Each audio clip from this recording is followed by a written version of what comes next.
الرجيم بسم الله الرحمن الرحيم إن الذين يؤذون الله ورسوله لعنهم الله في الدنيا والآخرة وأعد لهم عذابا مهينا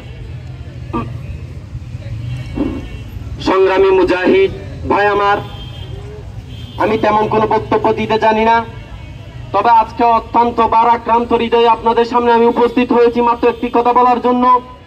সেটি হচ্ছে, একদিকে ভারতে মহানবী সাল্লাল্লাহু আলাইহি ওয়াসাল্লামকে কটূক্তি করাই সেই ভারতে প্রতিবাদের জোয়ার, আর অপর দিকে বাংলার জমিনে মহানবী সাল্লাল্লাহু আলাইহি ওয়াসাল্লামকে যারা কটূক্তি করেছে তাদেরকে হত্যা করার অপরাধে আমাদের মুজাহিদ ভাইরা আজও এই হিন্দুত্ববাদী আগ্রাসনের হিন্দুত্ববাদী শক্তির পাঁচাটা গোলাম আওয়ামী সরকারের সেই জেলের মধ্যে যারা বন্দী হয়েছে তারা আজও বন্দী আছে। এটা আমাদের অত্যন্ত দুঃখের বিষয়।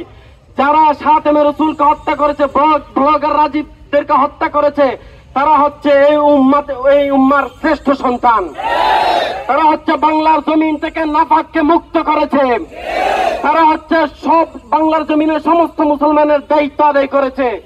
আজকে যদি তারা শাহতেমে রসুলদেরকে হত্যা না করত, তাহলে বাংলার জমিনে একটার পর আল্লাহ রাজা আসত।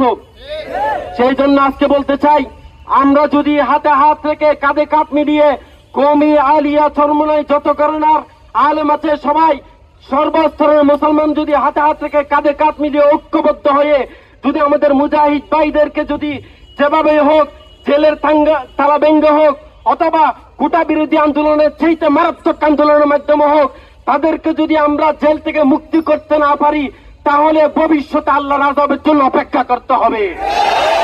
আর যদি তাদেরকে যদি আমরা মুক্ত করতে পারি জেল থেকে, তাহলে আমি মাহফুজ মনে করি তাহলে বাংলার মানুষ আরেকটি স্বাধীনতা দেখবে ইনশাআল্লাহ। কাজেই আমরা সবাই হাতে হাত থেকে কাঁধে কাঁধ মিলিয়ে ঐক্যবদ্ধ হয়ে তাদেরকে জেল থেকে মুক্ত করার জন্য চেষ্টা চালিয়ে যাবো ইনশাআল্লাহ। নাসরুম মিনাল্লাহি ওয়া ফাতহুন।